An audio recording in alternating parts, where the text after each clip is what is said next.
The views, information, and opinions expressed in Forum 360 are those of the guests and hosts and not those of PBS Western Reserve, its partners, or underwriters.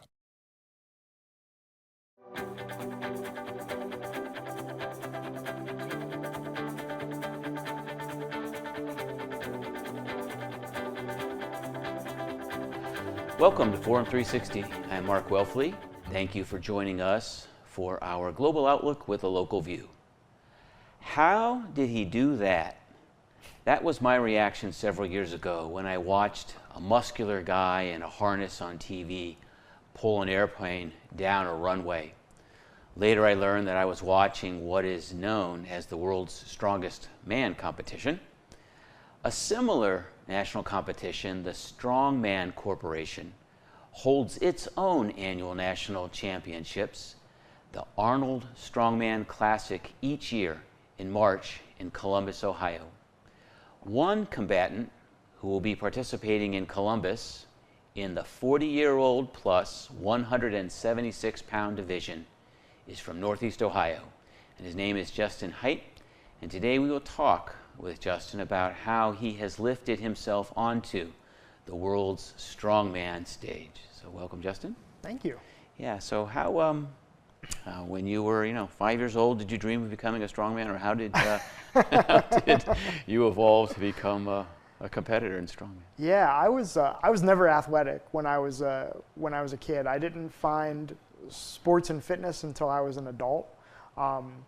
And I was primarily a runner, and then I was lifting weights to supplement running, and I watched a documentary. It came out in 2016 called Born Strong, which is about the documentary came out in 2017. It's about the 2016 Pro Arnold Strongman competition, and it flooded all of these memories of watching World's Strongest Man when I was a kid.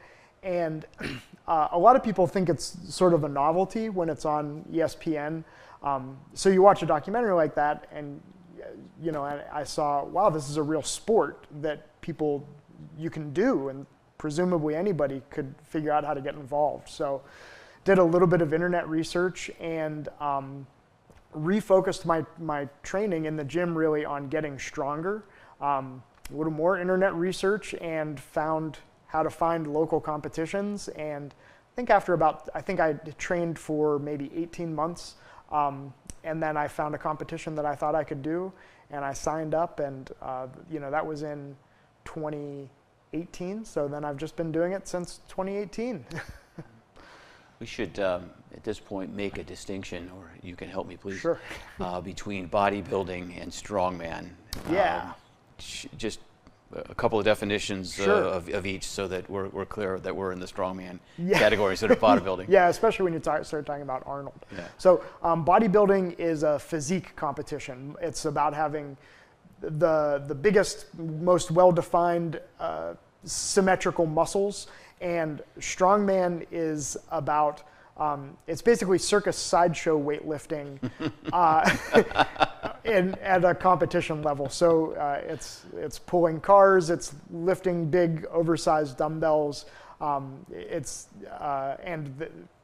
Really not physique focused at all. So most of the people are, we feed for performance, not to try to look good. Sure. Thank you. That's important to know that. Do you remember the moment you stepped out on the stage for the very first time after the 18 months of training? Were you nervous? Were you happy? Were you excited? Were you uncertain? Were you sizing up the competition? What was going through your head? I was so just excited to be there, and I was terrified. I am extremely introverted. I get really bad stage fright, and it was a pretty big competition. It was a pretty well-attended competition, so there was a giant crowd. And the first lift was a log press. So it's this 12-inch metal log that you roll up your chest and then press overhead.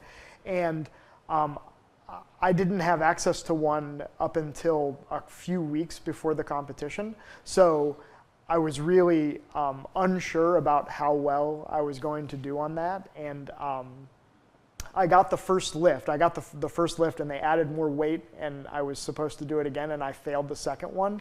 But Strongman is such a supportive crowd. Everybody's cheering. Your competitors are cheering for you.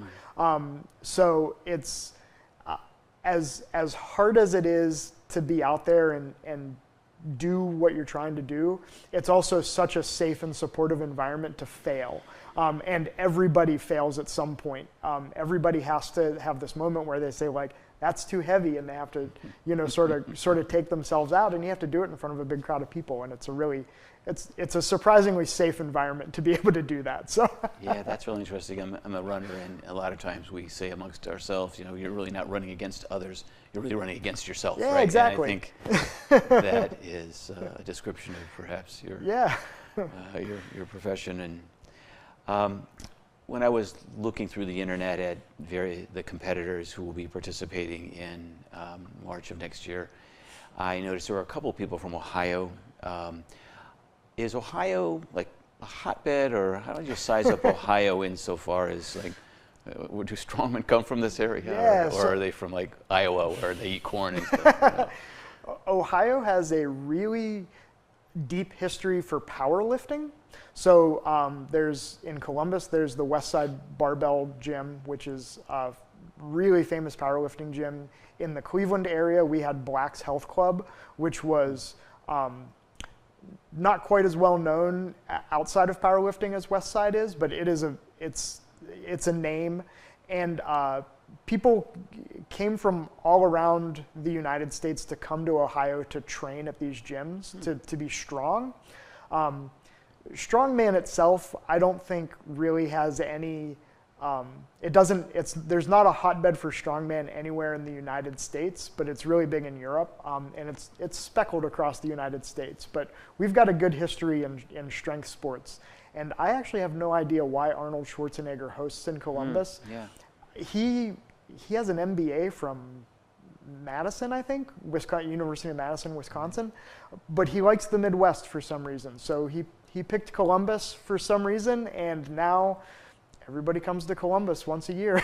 Yeah, and most people associate him with the physique part, the bodybuilding versus the strongman. So when I'm doing research on this story, I'm thinking, I'm also kind of confused. And off the air before we started talking, I wanted to make sure I had my my T's crossed and my I's dotted on exactly the difference between the two. And he is an advocate for strength sports, for all of the strength sports. So actually, there are dozens and dozens of sports that are represented at the Arnold Strength Festival: powerlifting, bodybuilding, strongman, gymnastics, CrossFit, all kinds of stuff. So he's just an advocate for strength sports. And but the professional strongman and the Arnold bodybuilding competitions are definitely the two big main stage centerpieces.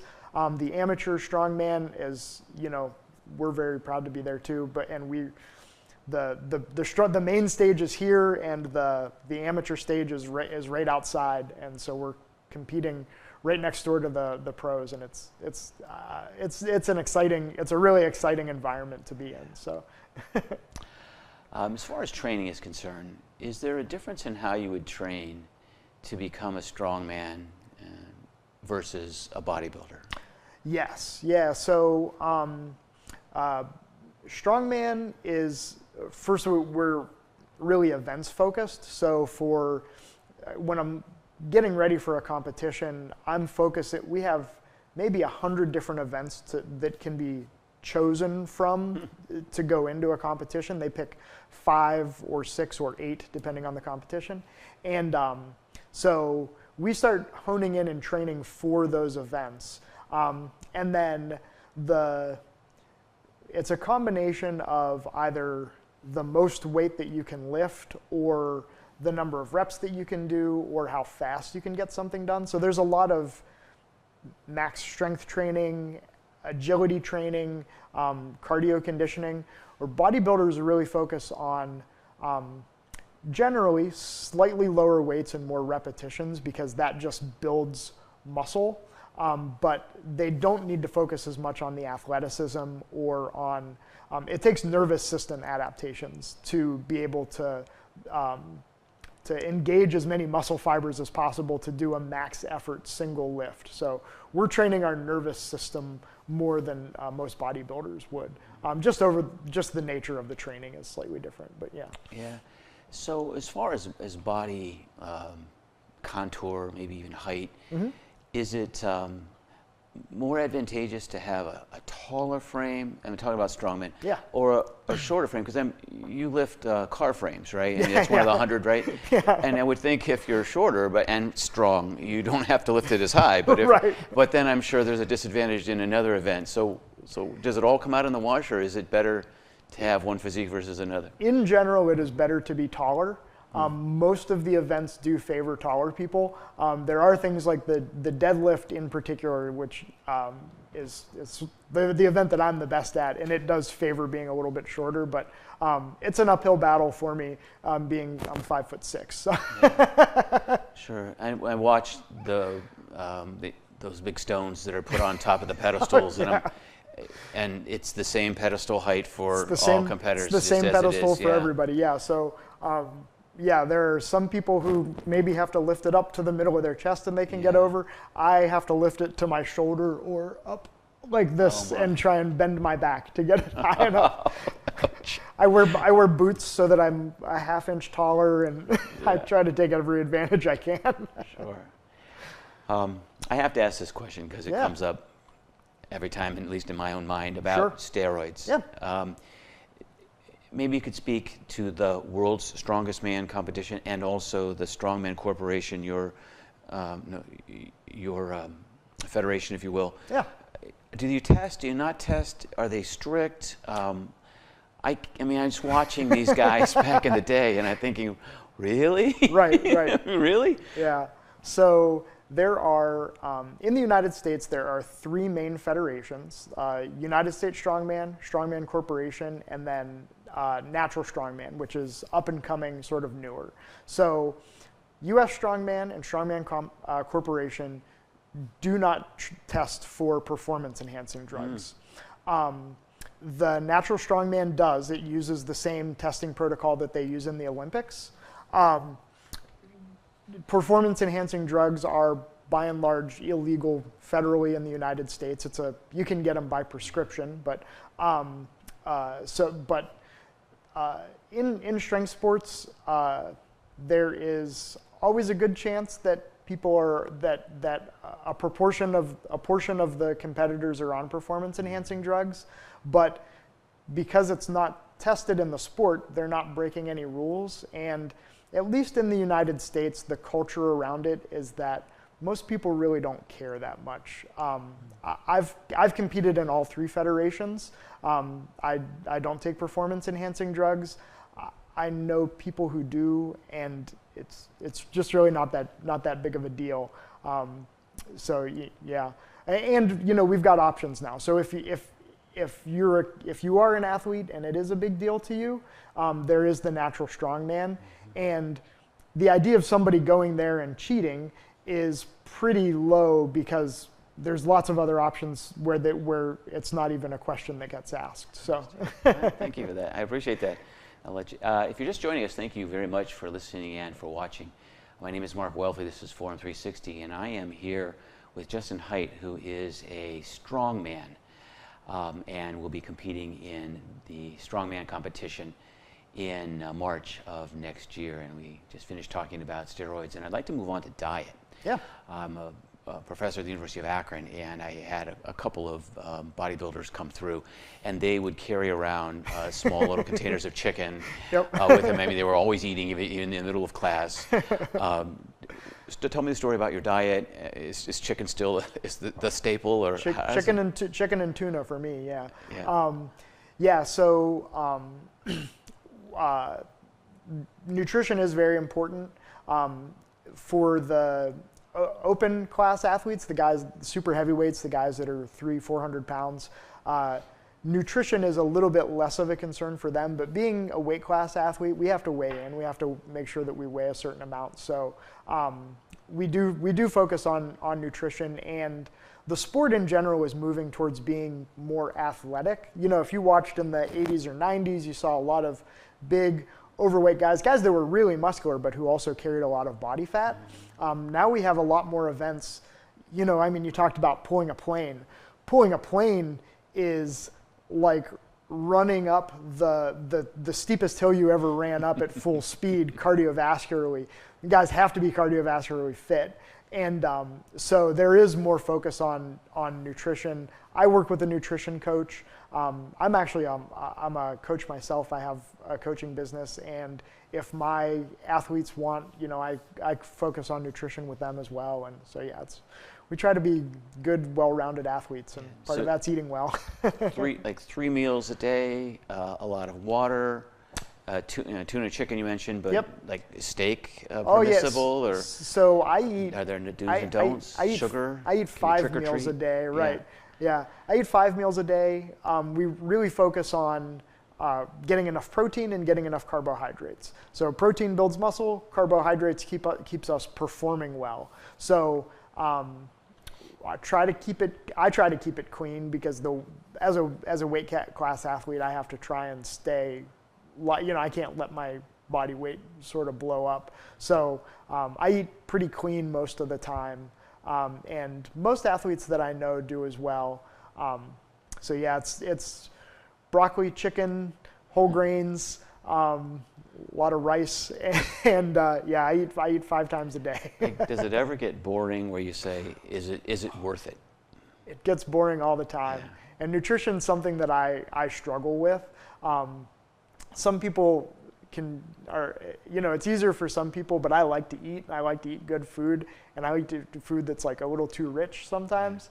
And so I give myself times in the year when I can take a month and not think about food at all and eat whatever I want. And then the rest of the year, particularly when I'm getting ready for a competition, I get more and more strict. So you can take your wife out to dinner and go to a restaurant and order something off the menu that isn't something you pull out of your pocket and have to eat.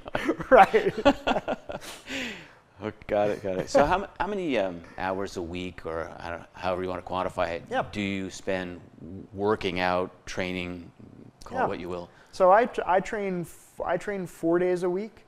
And most of my sessions are an hour, maybe a little bit longer. It's not really crazy, it's just very focused.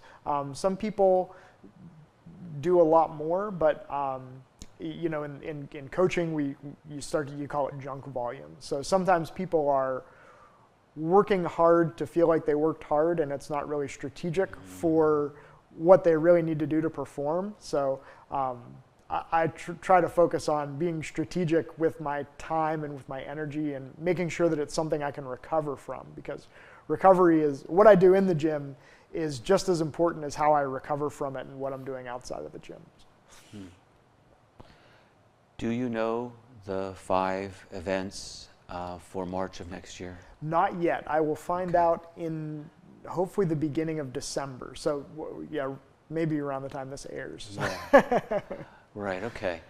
And so say you know the 5 events, and on a given day, do you work on just one of those events, or do you spend a half an hour on each of them, or are there, and there's another question, like at any point in time are you saying, God, I don't like that event, you just gotta leave that log in the corner and concentrate on the other 4, or how's it go? What goes through your head? Yeah, so I work with a coach, and once again we try to be strategic. So if I'm working on legs one day, my legs are going to be tired the next day. So the next day I need to work on something that is more focused on upper body and can give my legs a little more time to recover.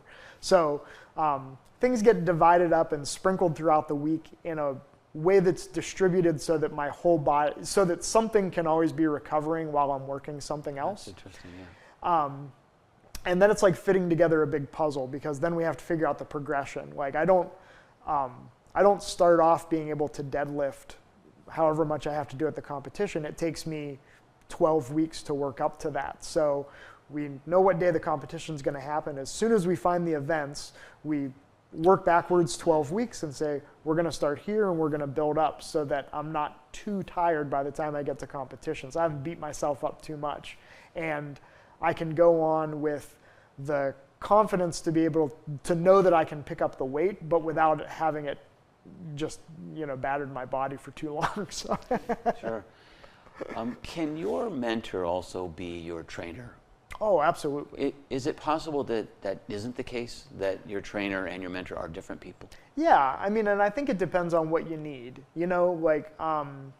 Of course, your coach, and when I work in a coaching capacity, primarily there to look at you look at the competition like a big puzzle, or you look at any goal like a big puzzle. If you came to me and you want it and you said, I have a strength goal, whether related to competition or not, as a coach, I would help you break it down and help you map out the steps to get there. So that's what the coach does. The coach helps you map it out. And then my coach is fantastic. She also provides a lot of emotional and moral support. We put a lot of stress on ourselves leading up to these competitions. So she helps with mindset and with the strategy around lifting and getting your head in the game day of. Not all coaches are able to do that. And of course, some people use their, same with me. Like my spouse, my wife is a huge emotional support for me. When, I'd stress out a lot when I'm getting ready for competitions. And so, she's a huge emotional support. My coach is a huge emotional support, and as well as a strategic support. So that's great. So there's the physical side and mental side. Yeah. And I think that Absolutely, the mentor usually helps with the mental side, right? And that's really my question. What percentage of your success do you attribute to mental? It's hard to put a number on it, but it's big. I mean, because not only is it the day of the competition and me having to fight my anxieties and my imposter syndrome and my self-doubts and my own insecurities, but there's also all of that through the training too. Training is hard, and it takes a physical toll. It takes a mental toll, and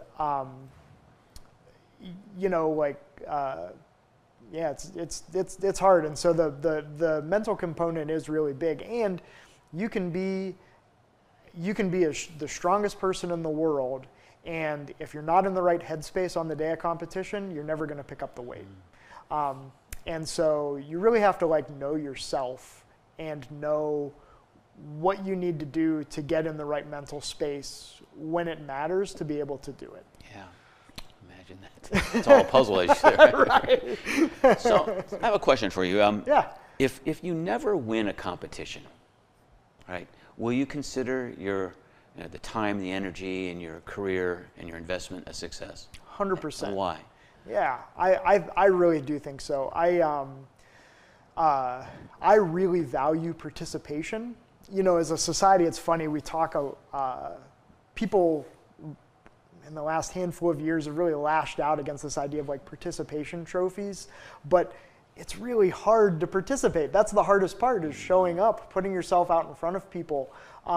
Anybody can, lots of people can go to the gym and work out and get strong, but if you don't test yourself in front of other people, not that everybody needs the test, but it's to me that's a point of pride and a mark of success. And being introverted the way that I am, for me to put myself out there is a big deal to me. So I love the idea of showing up, and I think that whatever people love to do, put yourself out there, because the act of putting yourself out there and doing it and being proud of it and doing it for other people is there's nothing else like it. So that's a great message. See, the Strongman competition is now in its 48th year, so my assumption is that that it's growing. And my question is, why? I think that people like to see people do cool stuff, and Strongman is so out of this world. It's so beyond what most people think is possible. And I especially think that there's a lot of growth right now in the weight class strongman. So you see a guy who's, Hafthor Bjornsson is one of the most famous strongmen. He's 6'9" and weighs like 400 pounds. And you look at him and you say, well, of course he can pull a plane, right? But you see somebody like me pull a fire truck.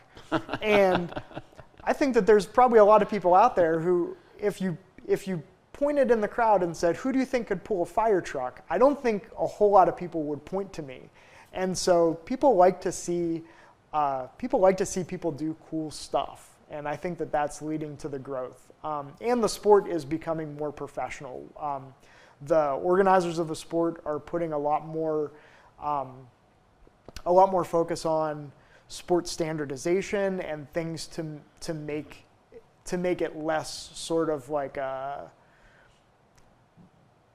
come hang out in my backyard and we're gonna pick up some rocks, and more, everybody all around the world picks up the same rock. There's a standard here, and I think that helps professionalize the sport and helps grow it. So, I wish we had more time to talk. This has been very fascinating. Love for what you do and hard work, combine these with a mental toughness, and you have the recipe that will enable you to do the unbelievable and have others saying about you, how did he do that? I would like to thank my guest, Justin Hite, today for being here, and we wish you well in March in Columbus. And I ask each of you to keep your eyes and ears and minds open until next time on Forum 360. Forum 360 is brought to you by John S. and James L. Knight Foundation, the Akron Community Foundation, Hudson Community Television, the Rubber City Radio Group, Shaw Jewish Community Center of Akron, Blue Green, Electric Impulse Communications, and Forum 360 supporters.